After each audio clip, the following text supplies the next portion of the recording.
Hey everybody, we got a little something different this time. We normally do our off track with Carruthers and Bice on video only when we're at the racetrack and we have the riders or whoever the guest is live. But today we're doing our first video podcast, and we're going to continue to do these. And as you can see, we've got Sean Bice with us, who's from Ohio, and I'm in California. And Sean, it's a little bit weird doing it this way. I kind of had to shave. It's like 8 a.m. for me, and yeah, it's a little bit different, but I kind of like it. I like it too, and I'm glad we got Ben Spies on because he out handsomes both of us. So if we're gonna do video, we better get his face on there to overshadow us. So it's all good. Yeah, I got to see Ben. I hadn't seen Ben for a long time, and obviously this is the second time this week we've seen him because he was out in California for the announcement of the Rahal Ducati Moto team, which is, I mean, everybody seems so excited about it. I know MotoAmerica, it's a huge deal for us because, the Rahals have been talking about doing this for a long time. I remember way back, maybe 2016, 17, hearing that like they were interested in doing it. And, you kind of hear these things, and it's one of those things where like, I'll believe it when I see it. Well, now we've seen it and it's real. And they've brought Ben in as the team principal. And yeah, it's exciting stuff. Yeah, it's really cool to have Ben back involved. It's funny, we've talked to him a little bit over the past few years, and he's got quite a bit of interest in MotoAmerica and obviously keeps track of the American riders over in Europe, and talks a lot with, or has talked a lot with Garrett Gerloff and Cameron Bobier. So he's done a lot of behind the scenes stuff, and he knows quite a few of the riders that are in our series. So we're anxious for those in 2 weeks or whenever it's going to be to hear who's going to be on that team. But it's going to be cool to have Ben. Ben, when was the last time you were on a motorcycle? Oh, it was would have been 2019 maybe. I think I rode twice that year, once out at Willow at an A-Stars event and another time at Laguna at an A-Stars event. But it was just a stock R1, just having fun and haven't rode a race bike, since I've been retired. Yeah. It's funny, we talked to Roger Hayden about this. Sometimes he had been doing this lap on a Ducati, and he said he literally wasn't riding at all. In fact, when they filmed the piece, he would go like 2 laps around. He said that's the only time he would ride a motorcycle at all. But with this team, I'm sure you're going to probably get on that V2 at some point a little bit, right? I mean, a lot of people were asking that, and I can see it, but I'm not sure yet. I mean, I don't have any plans right now too, but I'm not going to say never, because once we start getting the bikes built and I'm looking at them and all the stuff, I mean, it might get interesting or something, but I just, I don't know if I want to try to go back to that place where the current riders are right now. Just haven't done it for so long, and it could maybe come back a little bit, but that's definitely not the goal right now. Right. See, the problem with him is it's not a problem. It's actually a good thing. But he retired kind of young. Yeah. Well, it seemed like it. And you look at him now and you're like, the guy could go race right this second, because he doesn't look like he's as old as he is. How old are you, Ben? 39. Yeah, he's 40. See, yeah, he looks like he's 32. So it's not a stretch to say that he'd go ride the thing. So you could see, like on Facebook, why somebody would jump to that conclusion, Yeah, I mean, I guess I can kind of get it. I mean, you see what Valentino did and other racers in general, that, you can definitely be fast at 40 and stuff like that. But it's just, I haven't been in it, doing it consistently. So when you take that much time off, it's not going to be easy just to get back up to speed. But I mean, I can see the interest, obviously, but my kind of first goal is to do the job and work with the riders and all that kind of stuff. If it leads to that, I'm not going to say no, but we haven't been talking about it at all yet. And Josh Hayes is like 70. Right. I texted him after he won, I don't know, his 80 something or 90th something race. And I was joking and I was like, when you talk with people and they ask you like what you do, and you're like, oh, I race motorcycles, and it's like, oh, well, are you any good? It's like, yeah, I've won 100, Right. So, yeah, he's pretty impressive, as you would know, to do what he's done for as long as he's done it, to wake up every morning and want to deal with that. He's an impressive guy. We all love it, but I mean, he really loves it, you know, and he's Yeah, old. he I does. remember he was, you know, probably in 1996 or 97, you know, he was sleeping on the floor at my house, you know, when he was in town for Oak Hill. So I've known Josh for a long time. Yeah, Well, he's been through it all. I was Mhm. surprised, Ben. You told me that on his way back from New Jersey, he stopped in to see you at some point here not too long ago. Yeah, he's got some family, you know, that Yeah. lives in Tyler, and he called me and we went up and had sushi with him. So it was good to catch up, and you know, didn't obviously talk about any of this stuff, but Right. just heard what was going on, and you know, for the year, and just some, you know, when he obviously had that big crash a while back. Hold on, we're gonna have to pause this. Let me put him up real quick. Sorry. That's all right. See, there we go. Our first video clip. So Sean, it's you and me, baby. Yeah, we'll keep it going. Oh man, I got to tell Ben something when he comes back though about that whole thing with Hayes. This is something I found out, but it's kind of funny. I wonder, he must be going to get his dog or something. He's got a couple of goods. He's got a 28-year-old horse. Oh, I don't know where he keeps it, but how old the horses live? that's about it. I mean, Really? I don't old. know. I'm not a horse guy, so I don't really know what they live to. But that's pretty old. He's Ben, back. your horse who is 28, that's pretty old for a horse, am I right? Yeah, I mean they can get into their 30s pretty well, but yeah, he's getting older, and you know, the last couple of years he hadn't quite put on as much weight, you know, for the winter, so he's starting to get there, but yeah, no, he actually stepped on my foot right before I flew out to California, and I thought he broke my toe for a second, but that was pretty funny. But yeah, we've always had rescue horses. That's cool. Grandpa and at my big family ranch, and then we you know, when I bought some land here, so my mom wouldn't have to drive so far, and we obviously like the horses. I moved them to my land, and so we have 4 horses and 3 donkeys.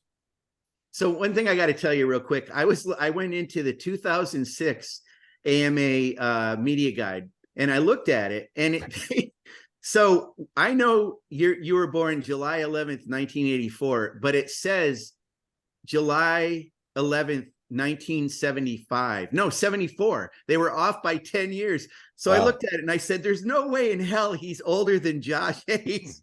So what the hell was that all about? They were off by, did you ever know that they had your date wrong, your birth date wrong? No, I mean, maybe it was that 1 year. I don't know. But it's yeah, those kind of things I never got to see too much of. I was just always kind of focused on something. So if they had it wrong, well, it's funny because some guys lie about their age when they're young so they can start riding earlier. And then they want to go back the other way. Like I think Duhamel did that. Miguel, for sure. Miguel was I think Miguel was 32 for 10 years. Yes, I mean, same deal. So anyway, before we jump into talking about the new team and all that, do you still watch MotoGP? Yeah. No, I keep up with everything.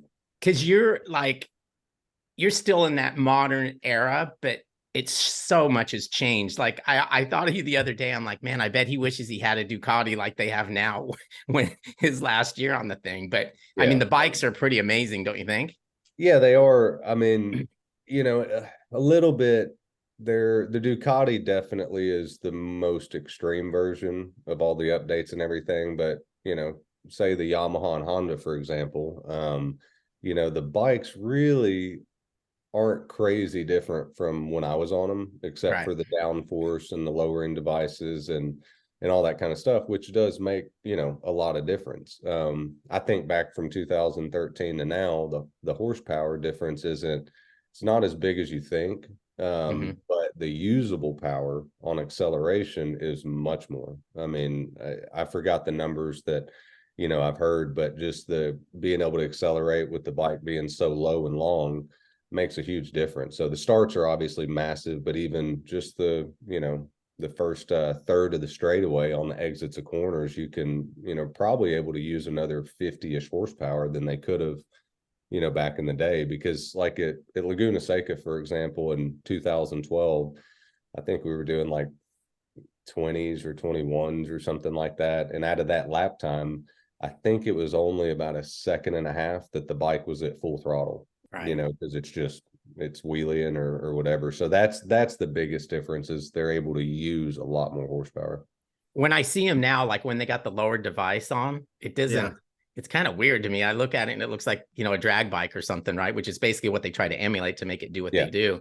But Yeah. I just can't get used to the way they look. Once they get up high and everything, it looks a little better to me. But that Yeah. first Yeah. initial part, I'm like, ew, this is weird. I mean, just the amount of force with the bike under acceleration and even on brakes now, it's so much more, you know, than it used to be. The riding of the bikes, I've always told people that, you know, the higher car you go, or the higher bike, your faster speeds, and the technology is obviously awesome, but there's less driving or riding. It's more connecting the dots, and you know, Right. the bikes aren't sideways as much, and you don't see as much going on, but you know, the overall lap time is there. So I'm kind of still a fan of trying to not go too much, you know, where you can keep the racing good, because at the end of the day, you know, we're getting, you're going 360 Ks an hour now.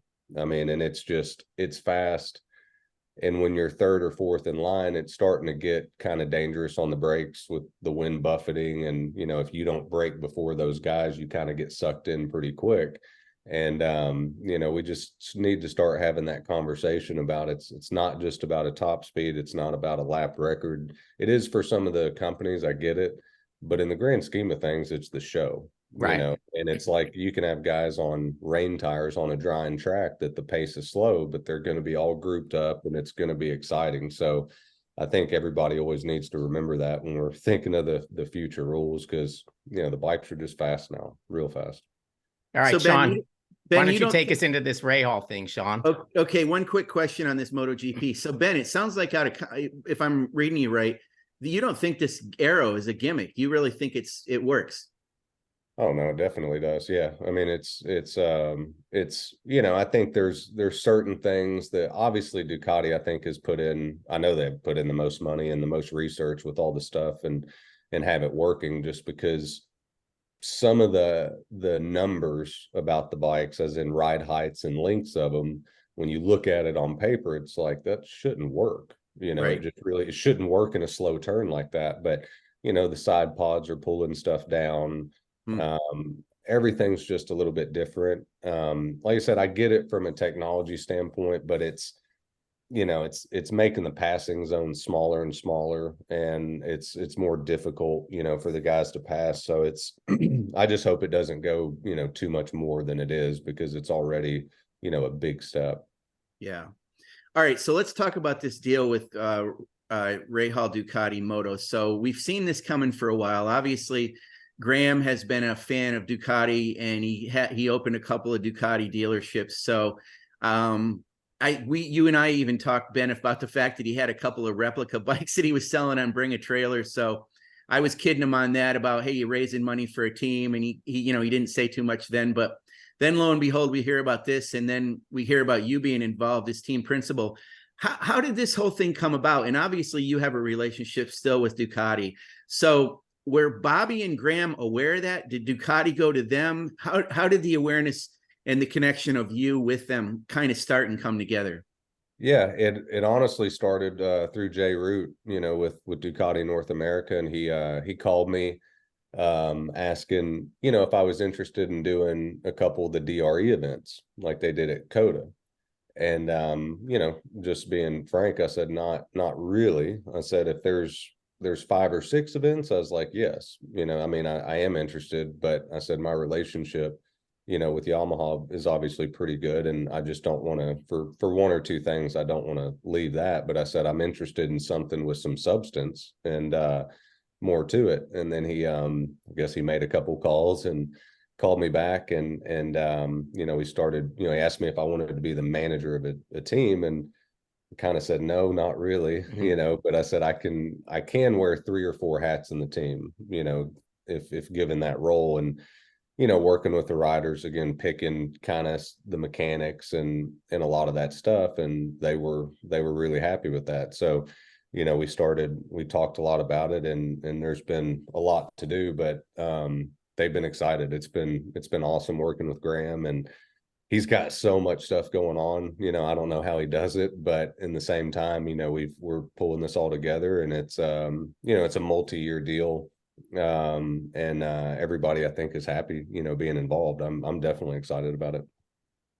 Well, I mean, that V2 is quite a bike. I mean, obviously it's won the past 2 championships in a row. So, I mean, you guys have a little bit on your shoulders with that to kind of keep that going with Ducati. And obviously, Xavi Flores, what he did with 8 wins in a row last year was pretty incredible. And I don't think anybody's expecting that, but depending on which riders you have, but I mean, we'll see. But you're carrying the flag for Ducati. And I don't know if the final livery of the bike's going to be that yellow, but when the Ducati team HSBK, they kind of went to a yellow, it was kind of a nice look. And I know yellow is pretty important to Ducati as well. Do you know if that's going to be the team colors you guys are going to go with? Yeah, I'm pretty positive. I'm not saying we might not have some one-off kind of different liveries or something, and that I think comes a little bit more with kind of Graham's side and the car stuff, how right. Certain things kind of change. But no, I think I think we're going to stay yellow. And he was one of those bikes a long time ago, the yellow like 1098 he really loved, and I think it pays good homage to like the 748s that were yellow. And watching the MotoGP team run the yellow at Misano, I thought the bikes looked awesome. Yeah, really good. Yeah. So, I'm happy with it, and I think it's going to be good. I was really impressed with, and I knew I would be, but I hadn't met the Rahals at all. And I got the chance to meet him and talk to him a little bit there at the intro. And like, in the past, we've seen guys come into the MotoAmerica series or the AMA series, and they've got some money to throw around, and maybe they do it for a year and then they go horse racing or they go do something else, but these guys, you don't get that feeling from them. You can tell they really like it. And I think the fact that they've had to wait so long to actually put it together kind of made them want it even more. So you just don't see him going anywhere. And like, you listen to Graham talk and you're like, dude, man, this dude is polished, he's a smart guy. Like I said, he's got a lot going with a bunch of business type stuff. He's racing.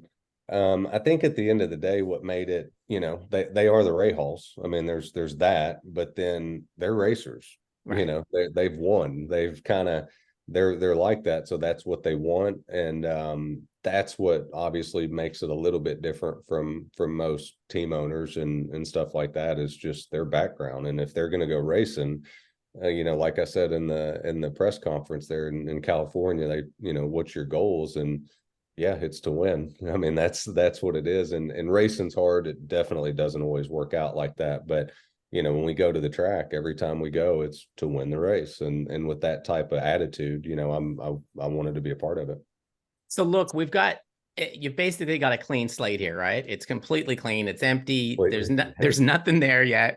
Yeah. Where do you obviously the riders are going to be a big part of that. And I know you're already working towards that, and that'll be announced at some point, but what's the first thing you do? Do you assemble a crew?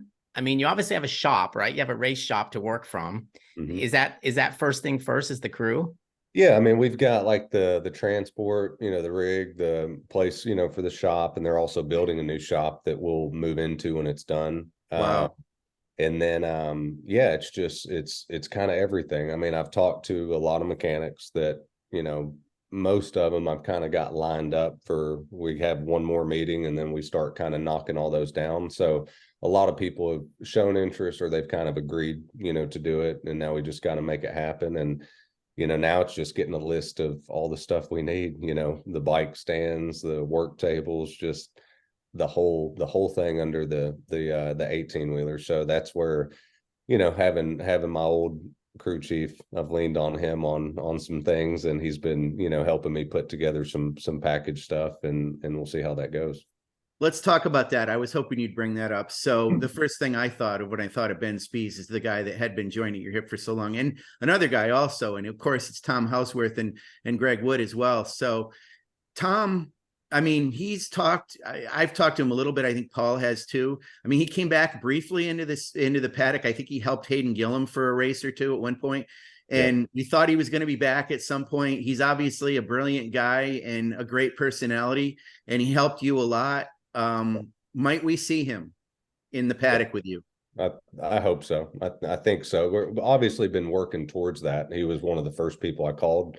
Got a couple, like I said, got a couple things just to work through, but you know, he wants to do it. I want him a part of it. I know how important he is, and you know, it's not just having my guys or the relationship I had, but I know how he picks up on stuff, and when it comes to the riders giving feedback and doing that stuff, it's, you know, a lot of times I really won't say anything because it's not my place, and sometimes, but then if there's some miscommunication or trying to draw more stuff out of the riders, or just trying to get them to think of feedback differently, is to get that connection, you know, working the best. And you know, me and Tom had a lot of success. Tom's had a lot of success with other people too, not just me. So I mean, he knows what he's doing. Starting this from the ground floor like we're doing, and doing it right, you know, thinking of adding a superbike, you know, in the second year. I'm obviously trying to put, you know, a really good crew together, and he's logically the first call, you know. How about Woody? Yes, I've spoken with Woody too, and like I said, got some things to work through with that too. But you know, he's interested, and you know, I'm, like I said, my goal is to put the best team I can together, and so far, you know, I'm happy with the interest shown in it. And you know, like I said, we're just we have so much to do. We fly out there next week, and we have a couple days of just getting stuff down and getting a plan of attack, and then start knocking all the dominoes down. It's funny because you see a few guys from the old AMA guys back in the paddock every once in a while, and some of them stick and some of them don't. You know, Al Ludington comes to mind, for example. Right. He's working on an Indian bagger, and it's kind of cool, but it's also shows like a guy that's good, a guy that was good working on these bikes 10 years ago or 15 years ago or 5 years ago. They're different, but they're always the same. I mean, when a rider comes in and tells you it's doing this, this, and this, fixing it is kind of, at least you go down the same path. Yeah, because I mean, with the 600s, I was kind of looking over the parts order for, you know, the Ducati stuff, and for a super sport bike, they're really trick compared to what I have my Suzuki 600 in 02. But in the same time, when it comes to the suspension clickers, the geometries and just stuff like that, a lot of stuff's really similar. And even the same thing on the superbike, when you look back to the superbike I was on and the superbikes now and the GP bikes we were on, there's nothing we haven't seen. You know, the superbikes are actually really similar. They're just better, and they have a little bit better electronics than we did, but they don't have, you know, where the GP electronics are for sure. So, you know, again, it's nothing that Tom hasn't seen, me. So that's where, you know, if we were just jumping back straight into GP after being a decade out, that's a bit different, because they've made some more steps, and geometry numbers are just flat out different with the aero being involved. So yeah, no, it's the bikes are trick and getting faster, but they've just been refining stuff. There's been nothing, you know, kind of groundbreaking for super sport and superbike.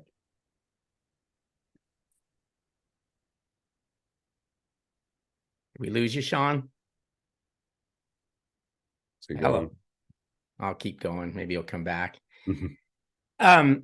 So it's Daytona is going to come really quick. Yeah. I mean, you know, Daytona creeps up on everybody, no matter how ready you are or how long you've been doing it, but for a new team, Daytona is going to be here before you know it. Yeah. I mean, I've had to tell the riders, obviously, that, you know, there's no lie. We're getting the right people in place, and that's where, you know, there has to be a little bit of trust. And with me being at every race and all the stuff, I'm obviously going to invest everything I can to get the right mechanics, everything built out right. But, you know, for the next 8 to 10 weeks, there's a lot of work, you know, a lot of phone calls, a lot of stuff that needs to be done. But in the grand scheme of things, thinking about next year as a racer, you know, I just told him, I said, we're going to have enough test days where, you know, when we're done with testing, you're happy with the bike, you're comfortable on it, you know, and then we're going to get to Daytona and we're going to start. But everything in between and all the little small stuff, you know, it's going to take it that whole time to get it ready, you know. So it's going to be a big project. But, you know, since again, we're running super sport, it is it's doable. You know, it's just a lot of work. If we would have tried to do Superbike year one, there's just, I think you can miss a couple things that, you know, it's just, it's important not to, you know, in the first year. Now I hear from him, so I know you're hearing from him, but there's a lot of riders, good riders, that don't necessarily have rides for next year. Yeah. From your standpoint, it's not a bad thing because you obviously have more people to choose from, but from their standpoint, it can be a difficult time if you're, you know, you're sitting here in November, October, and you don't have anything yet. Yeah. Are you hearing from a lot of people that have interest? Yeah, I mean, since the announcements happen, I mean, there's been a lot of people, you know, that have reached out, and it's really good. I'm happy about that. And you know, unfortunately, on the rider standpoint, we've basically decided before the announcement happened, but we're just getting everything completely finished, and then, you know, we'll make an announcement on that. But we're, like I said, we're set with that, and a couple people reaching out. It's like, man, you know, there's a lot of good riders out there, and some more interest too from, you know, the European side than I thought. And that was good to see, because like I told you, and I think everybody's seeing it, that the last 2 to 3 years, definitely seeing, you know, all the work kind of MotoAmerica's put in, you know, the last few years. I mean, fans are showing up a lot more, and things are all pointing to the right direction, you know, with someone like Rahal coming in, and, you know, Ducati with another team, you know, hopefully it just brings in more people as well. Now, I don't know if you have Sean back yet. Sean, you there? Yeah, I'm sorry, guys. I don't know That's what all right. happened. Did it go blank for a minute? No, we You just froze lost the up. sound. You froze, and then we lost the I sound. apologize. We carried I on froze with, just because I was in awe of what was going on, I think. More well, than there you anything. go. No, I'm back. Hey, I want to mention something. So I get into numerology a little bit, Ben. So this is just what numbers mean. And I know in the teaser, everybody's like, oh, that's a 19. What is that all about? Now, a few people did sort of identify, oh, I wonder if Ben Spies is involved with this because of what you did in 2009 with your World Superbike thing. But I want to point out a couple of things. And I hope Graham Rahal is going to be watching this podcast, because one of the things about this is Graham, I think it was 2008. He was his first year in IndyCar. He had a mechanical problem in the very first race of the year. So his first race. So he didn't actually race in it. The next race of the year was at St. Petersburg, and it was his first ever race, and he won it. And he was 19. He was 19 years old. So that's cool. he was the youngest youngest driver to, I believe, win an IndyCar race, and to win in a first race ever was incredible. So there's that 19 again. But I mean, when I did yesterday, I did. Poor Sean's freezing up. I don't know where he was going with that, because I'm not into the numerology like he is. Yeah, so, he's trying to ask who's on the bike. So you mentioned when Hayes came to town, you had sushi, and I think you told me you have sushi like 7 nights a week. Yeah, it's a problem now, because I would say I have it probably 3 nights a week, honestly.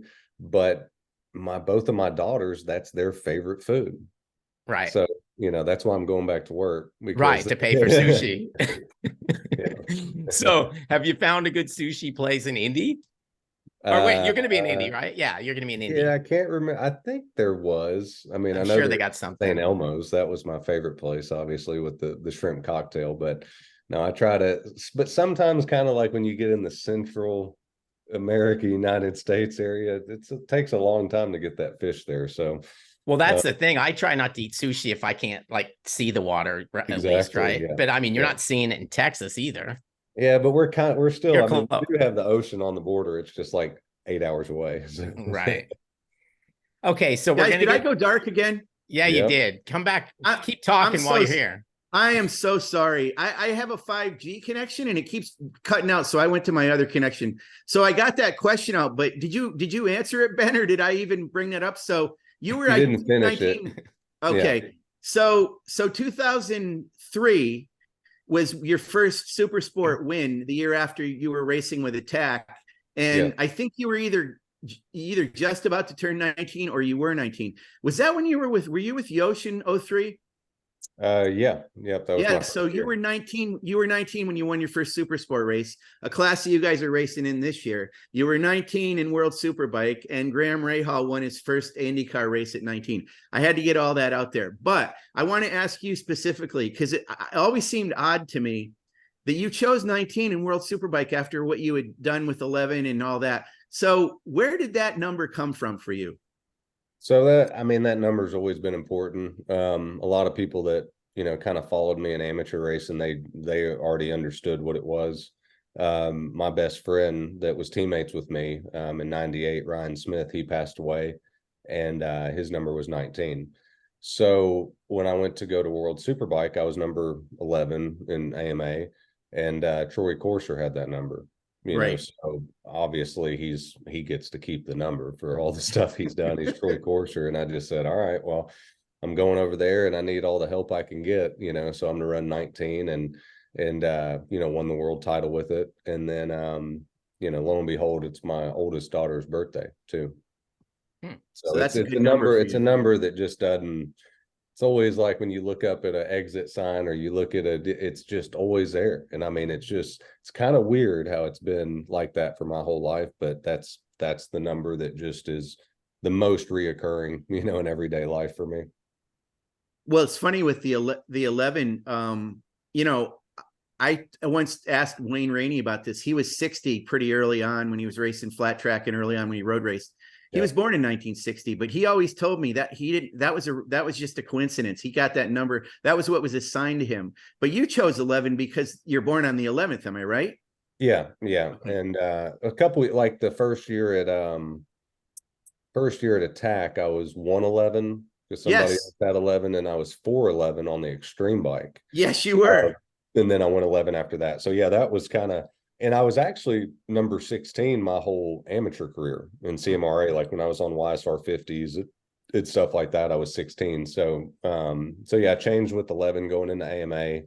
Made sense obviously with the birthday, and I liked the number and just kept it, in the AMA days.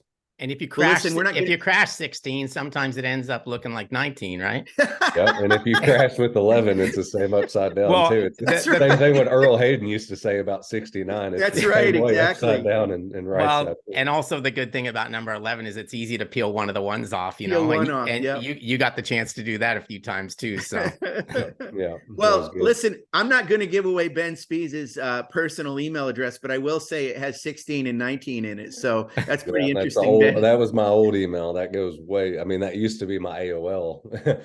Oh, it's been there forever. and it still works. That's what we texted. that's what I used. I used it. It worked. Right. Yep. Right. And then Okay. Josh Hayes, back to Josh Hayes. He still has an AOL. Oh, okay. Yeah, he does. Him and my dad. That's funny. That doesn't surprise me.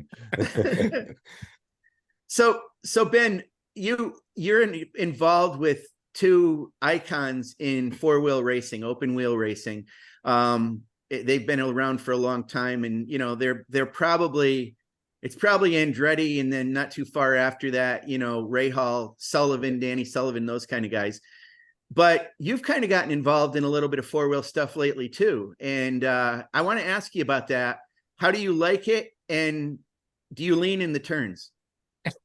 Yeah, I mean, I have fun with it. It's a way that I can, get back on a track and take it to level 10 in a lot safer way, so that's what has been really fun for me. And yeah, it's just we've been having fun with friends, and just like we went to Road Atlanta 2 weeks ago and did that last year, and kind of go with a group of 5 or 6 guys at some of the iconic tracks that are really fun to drive, like Virginia or Atlanta, and just having fun guy weekends. And I've got a membership up at a track in North Dallas called Eagles Canyon, and got into it for fun and just something to do, and might race a little bit for fun, but it's mainly again just having fun and getting on the track and spending time with friends. But yeah, the first thing that I kind of noticed, or I wouldn't say I struggled with, but it's just a little uneasy, is not being able to move around. Yeah. It's like on the brakes, you get in there and it's a lot of the lines are the same. You turn in a bit later in cars than you do with the bikes, but yeah, it's just being strapped in. It's, you know, you just can't move with the car, and it's much safer, but it was a little uneasy feeling in the very beginning, and then now it's obviously, you know, it's normal. So it's a good time. You trail braking cars or not? Yeah, yeah. You just do? kind of, and it depends, you know, because I've got a TA2 spec race car, and then I've got my Porsche GT3 RS, and they're totally different, you know, being rear engine and front engine, and how you can, you know, trail brake and stuff like that. But yeah, there's like I said, there's some subtle differences. Even, you know, being kind of coached a little bit with a really good pro driver, maybe there's a couple things that I did a little bit different, and there was a couple things that he liked what I was doing that I don't think he was looking at it like that either. And not saying not faster than him or anything. It's just different ways of looking at stuff. And I've had to adjust a couple things, and then maybe a couple things are a strong point. But yeah, it's just fun. That the first, you know, what I do tell people is when you're in the big braking zones, like Road Atlanta, going down the hill in the 10A and stuff like that, in the cars, every time, you know, for like the first quarter of the braking zone, as soon as I, you know, snap on the brakes, in my head, I'm pretty much every time say I'm not going to stop for the turn. Like, I'm not going to stop. And then it just starts eating the pavement up, and you make the apex. So it's, like I said, it's been fun. I mean, it's something to do, and gets me back out on the track. With your TA2, that's a Camaro, isn't it? Yeah, it's a Camaro body. They're spec chassis, spec engine. So you can run a Mustang body or a Challenger or a Camaro, and mine's a Camaro. Yeah. So listen, I'm not kidding about this, and I'm not going far with this, but I mean, you probably could do a lap on Graham's open wheel car. Will you be able to do that? I mean, No, we haven't talked about that. And there's levels to, you know, driving one of those like on a road course. Yeah, I mean, that would be fun and different, but on an oval, hell no. You know, not. Oh, really? No way. Okay. And but it's more like, you know, we're renting the track at the end of November privately, you know, and I kind of I invite like 6 or 7, 8 people out there and have fun. And I, you know, I'm trying to get him to fly in and throw him in my TA car just to hang out and have fun and mess around in cars, but definitely not thinking that, you know, I'm going to jump in one of those anytime soon. It'd be fun to see. Just, I mean, I just to go around, do a slow lap or something. That, I mean, you have an understanding of it. So you must be pretty good at heel and toe, huh? No, not really. Because luckily I've got my Porsche's paddles, and then the TA2 is a 4-speed, and it's got a dog box transmission in it, but it's left foot braking, and when you backshift, you just barely blip the throttle, you know, and it goes right back in, and on upshift, you just barely lift it, or you can tap the limiter as you're pulling on it, and it'll kind of slot right in. So I get to left foot brake, you know, in both cars that I'm in, and definitely I can heel toe okay on the track. If I try to do it in the city, you're going to spill your drink everywhere, you know, so I try to keep it more simple. So one of the things Paul said, and you guys have talked about it, the good possibility, this is a foray into Superbike, and we don't know who the riders are going to be. Is the choice of rider, does it indicate anything about somebody that you might groom to move up to Superbike, or is it like, we'll worry about this year, we get the riders we get, and next year is a whole different ball game? I think when we announce the riders, you know, everybody's going to understand, you know, why, I think. And you know, yeah, I mean, I'm looking as far as I can, you know, ahead, and obviously one of the riders I feel can be, you know, extremely competitive on a Superbike. So yeah. But that's about all I can say. And yeah, understood. And I hope you know, it should be, you know, a lot sooner than later. And I know everybody's, you know, excited to hear about it. And I'm excited to, you know, tell everybody, because they were both my first choices, and I'm happy with it. I kept hoping he'd accidentally have pictures of him on his kitchen cabinets, but he didn't. No, I called him and asked him if he'd tell me. I said, you know, I'm not going to tell anybody. I couldn't get him to do it. So yeah. But you know, I want to ask you. So it's funny. Paul commented on this. When you raced Super Sport, it was truly 600. And then, of course, in your time, there was Formula Extreme at one point. Yeah, I said 600 in the deal. And yeah, it's okay. It's okay. It reminds us that this is a good subject. So it's pretty wide open with the Supersport Next Generation. What do you think about that and what they're doing electronically, electronic throttle, and doing some things? Obviously, that V2 we know is dialed back a lot. It's not really up to its full potential in Supersport. So how do you feel about that whole thing and balancing in that class? And you're going to be involved in it this year. Well, first of all, I mean, I think the 600 Supersport class is really starting to take shape again like it used to, because used to the 600 class was, I mean, the Superbike was the main class, but the 600 class was the most competitive class. And just with the names in there, besides, our people, it's really good. And there's some strength in there. So, that's good and happy about that.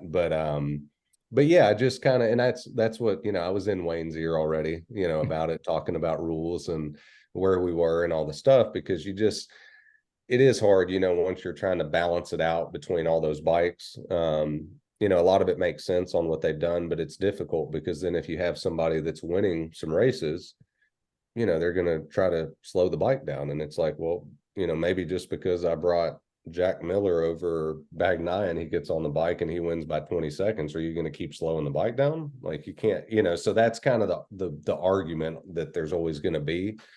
But when you're looking at it from a straightaway standpoint on a 600, and it's like a 4 mile an hour difference or a 5 mile an hour difference, I don't really want to hear that all the time, just because, even when I was on a Superbike, we never had the fastest top speed Superbike, I don't think.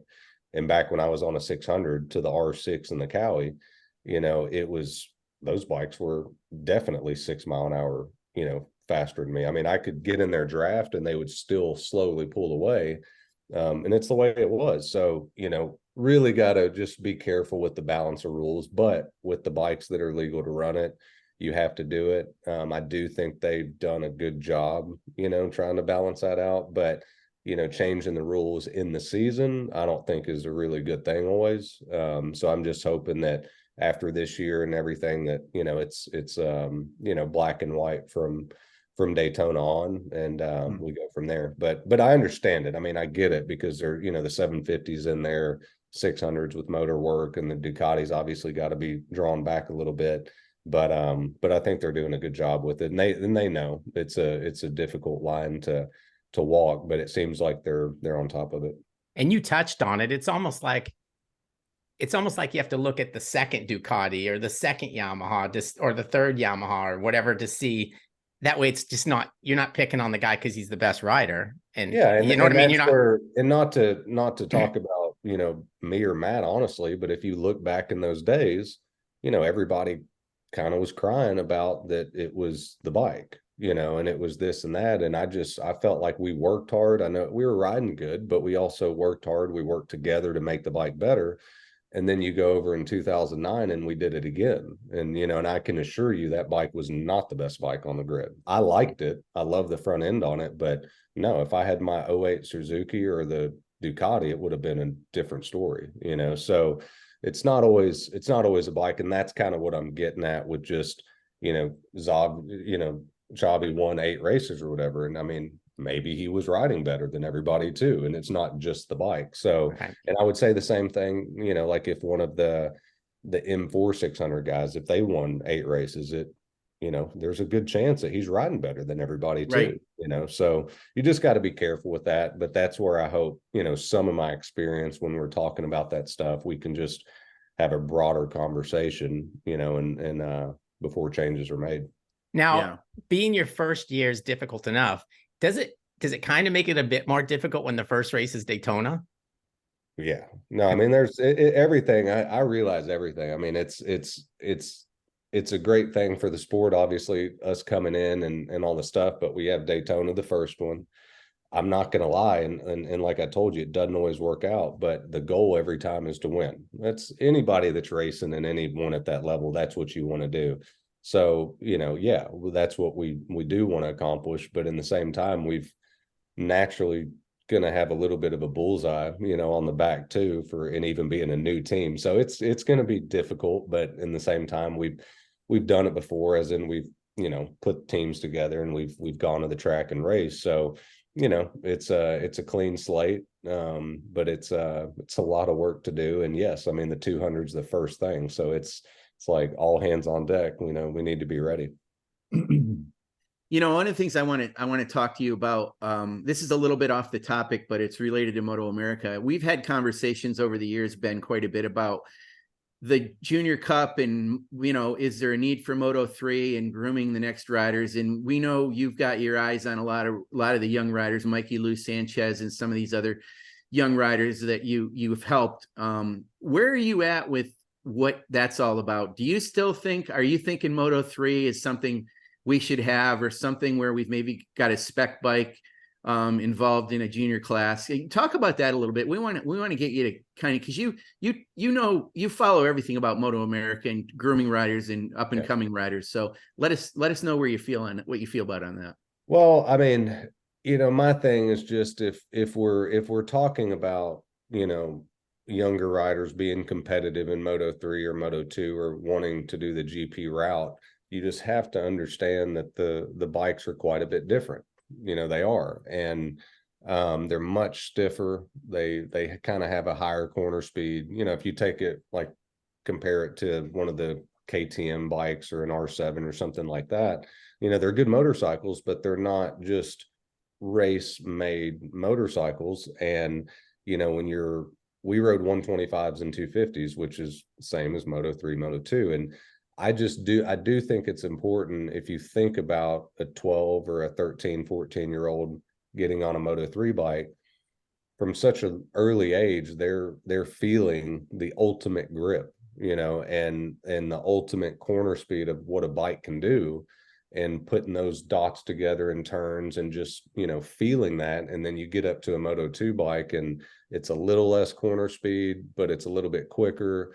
And then kind of the same thing, you know, as you go up, where, you know, sometimes on a, you know, maybe on like one of the other bikes on the R7s or something like that, you jump on a R6 after that, or a Superbike after that, and the bike has, you know, a higher threshold for everything, for corner speed and rigidity and stuff like that. And you're having to learn, you know, that level, where when you start out on a 125 or a Moto3 bike, you've experienced the highest kind of corner speed bike from a super young age, but it's slower on the straightaway. So it's a different way of development. And if you haven't felt some of that or didn't go through that, and then you've just rode, you know, other bikes in the 600s, and then you go to jump on a Moto2 bike, it's a different ball game. I mean, it's a different ball game. And it's the same for Superbike and MotoGP. And I grew up, you know, on the 125 and 250s that went 600, 750,000.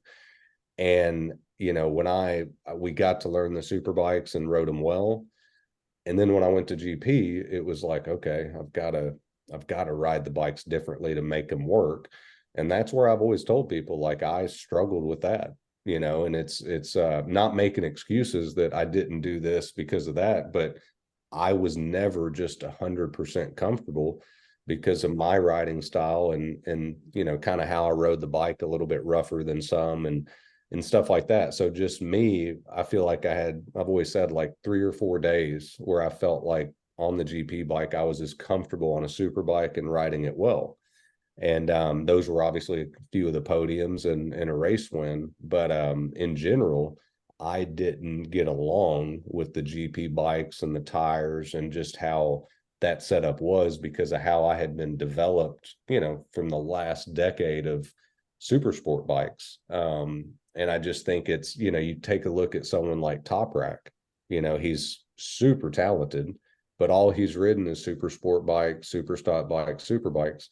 And we actually talked quite a bit about it, you know, when he was looking at doing some of the GP stuff. And I was like, you know, I just have a little bit of a worry that you're going to have to change some of your strongest suits about riding, you know, like going into a turn that hard on the front brake, how, you know, he's always got the rear tire lofting in the air and doing that stuff. I mean, on a GP bike, you're going to high side going in, you know, doing that type of stuff because they're so stiff. You just can't get them that out of control. So, you know, I told him, I was like, I think it's better for you to win multiple Superbike titles and build a you know, a legendary career like Johnny Ray did, because if you just haven't started at the right age and on the right bike, it's hard to make that switch. It really is. Hey, Paul, I got 2 more questions for Ben, but I know we're getting Yeah, go for it. We'll get out. Can I do it? Okay. No particular order. Let me mention this one. So I thought it was pretty cool that Graham Rahal and Bobby Rahal are involved in MotoAmerica, and we are going back to their home track. And I've been to IndyCar races at Mid-Ohio, and everybody in Ohio loves the Rahals and used to root for Bobby and Graham for sure, and still do. And then we have Ben Spies, who I know for a fact loved Mid-Ohio. So we're going back to Mid-Ohio. Won my first title there. Yep. Right. Exactly. So how about that, Ben? I mean, we're going to see what happens with the repave, but it's got to be pretty special. That's going to be a one to circle on the calendar for your entire team with Bobby and Graham, I'm sure. Yeah, and a lot of riders, riders like a Dale Quarterly and people like that, and Yates. Yates was really good around there. Yeah. It's a fun track. I mean, it's one of the most fun tracks in the US, just with the the elevation, the turns, everything. I'm really happy we're going back, and obviously it is a home race for the team, so it's going to be a big one. And Graham and Bobby love that track, and like I said, as do a lot of people. So I'm really excited. We're going back there. It's going to be a lot of fun, and at least I've got a lot of experience on that track. The pavement's going to be different, but lines are usually going to be similar, so it'll be good to go back there, and we're all looking forward to that weekend. Okay, and my last one, we'd be remiss if we didn't ask you this, but your fellow Texan in World Superbike, we have to ask you about Garrett Gerloff. We know you keep an eye on him. What do you think about how he's doing this year and his situation with BMW? Good. He messaged me not too long ago and said just how much he was having fun doing it, and he was glad he made the leap. And he really likes the BMW too. They're working on still a few things to get it exactly the way they want it, but the front end works really good. He showed a lot of promise, real speed, a couple weeks ago, and hopefully he stays on that train, because he's got a lot of talent, and he got kind of, messed up a little bit, in the first year with just some of the, crashes and stuff like that. And it kind of, I wouldn't say spun him out, but just it wouldn't put anybody in a great place, obviously. And I mean, I understand it. So he had a little bit of a rough go, but he's bounced back from it, great. And he's such a happy dude and a good dude to be around, that it's just everybody in the team's working well. He's working with that, Les crew chief again, which I speak with Les every now and then. So yeah, it's a good thing. And I hope he can, make that next little step that he wants to do, and getting top rack on a BMW too, I think will be interesting. And he's going to be able to at least compare apples to apples with data, and stuff like that. So I hope he keeps going on the kind of the trajectory that we've been seeing lately of him. And I know he's happy, and it'll be fun to watch. Yeah. His crew chief, Les, you mentioned, he kind of talks about him the way you are about Tom Houseworth, and he's followed him now. So it's kind of cool to have a relationship like that. Better than anybody. If you have that solid relationship, it helps so much. So yeah, no, cool. It really does. I mean, it's you just can lean on each other when you need to. And I know how much they both like each other. And Les is just trying to get the best out of him, and has a lot of belief and confidence in him. So that's a very good duo, and I just hope that they accomplish what they want to. Yeah. All right, Sean, you done about this season? Yeah, I'm excited though. My gosh, I can't wait for this. So good. Calm down. And I think he's more excited about Mid-Ohio than anybody, because me too. Yeah, you won't sleep in your own bed though. It's a little too far for that, isn't it? Well, it's 45 minutes away. I could, but no, I'm gonna. Yeah, it's pretty cool. I mean, I'll get into this eventually. I got to get Graham or Bobby on, because Bobby actually went to college in Denison University, which is in this village where I live, Granville. And the next town over is Graham now. Well, So I would go to work in Columbus and I would pass the exit that they get off, and I would often see Bobby or Graham in their cars. It was so funny. Bobby had this gigantic Mercedes, and I would always wave to him, and it just was weird timing that he would be either getting off his exit or coming on from there. So That's I used cool. to wave to him all the time. So anyway, we got to get one of those guys or both of them on this podcast. Yeah, So I'll yell at Graham and try to get him to do it for sure. I mean, it's one thing. I mean, I respect a lot. Like they did what they've done in racing, both of them. Obviously, Bobby, did a lot, and Graham's still achieving stuff. Yep. But how they are business minded and what they're doing outside of racing, what they've been, I did my diligence into them when I started working on this, and what Bobby's, built. And I mean, even Graham, but when you put them both together, I mean, it's like these guys, they're not stopping. It's like I see how much Graham's running around and talking with this assistant, and it's like, man, I thought I was kind of dealing with a lot the last couple months, but this dude is Yeah, he's on it. So it's no, it's like I said, I think I can do a lot with the race team and hopefully be a huge help with it. But there's a lot of, like I said, it's a good opportunity for me to learn too in other ways and be around those type of people. So, with business and just how they look at stuff. So it's so yeah, I'm happy to learn a lot and be around that group. All right, Great. Ben, thank you for joining us. And Sean, sorry you had a little hiccup, but yeah, You yelled at me about having Wi-Fi and I couldn't work out at my LAN. right. Yeah, and then he's the one that screws it up. I know, Yeah, I know. I hope it comes out okay. How have y'all seen kind of the response and everything? Oh, Oh, everybody really wants good. to know the riders. Everybody can't wait to see the riders, but obviously it's huge. And with you, I mean, the commentary about you as well, and them I talking need to put about sunscreen on my face because I know Oh, you saw the Batman comment, huh? That was yeah. I mean, because I mean, dude, I've been for the last year and a half. I mean, I work pretty much 4 to 5 days out at my land for 6 to 7 hours outside, just because I've been clearing stuff and just getting everything ready been putting in a lot of work. So now once we move out there, it's just maintenance, but it's a lot of work. So yeah, I have the hat and the sunglasses together. Gives me no tan up top. I told Sean, I go, he just has he has that PGA Tour player look, because Yeah. they have the same thing. Because I know. It just everybody was like, is he a Batman too, or has he been on the slopes for the last like? No, he's just a professional golfer. Yeah, no, I was like, oh shit. People are brutal. They're brutal. Are we off record now?